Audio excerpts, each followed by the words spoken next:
ito yung microphone, ipagtatanggol mo ang sarili mo. Kasi ang susunod namin gagawin sa'yo, lalaitin ka lang namin ang lalaitin.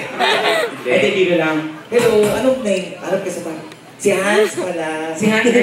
Bakit niyo ba pinapakilala? Para sa iyo. Para maging good. Ano gagawin ko sa kanya? Pag ganyan ang ginagawa ko lang dyan, keychain.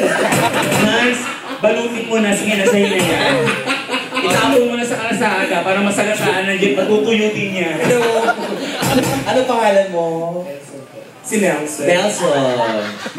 Hindi ka muna umuwi at nagpalit ng casual. Naka-uniforme ka pang hayop ka. Nelson, tanong ko lang, nagka-beke ka na? Hindi pa, di ba? Ang beke sa lieg, paano siya magkakaroon? Kaya nga, hindi ka magkakaroon walang pwesto. Kaya swerte niya, malamang pati goiter, di magkaroon ko. Never mo kaya siya nagka-stiff leg. Ang swerte mo pala. Nagka-chikinini ka na sa leeg, wala nagiging baba dyan. Ay, yung banyo, nag-toke dito. Alam mo ba, hoy, kahit kayo yung tsura niya, model yan, no, ng shampoo. Head and shoulders. Isang song lang din. Isang song lang, ikaw lang. Alam mo, nararamdaman kung marunong ka kumanta eh.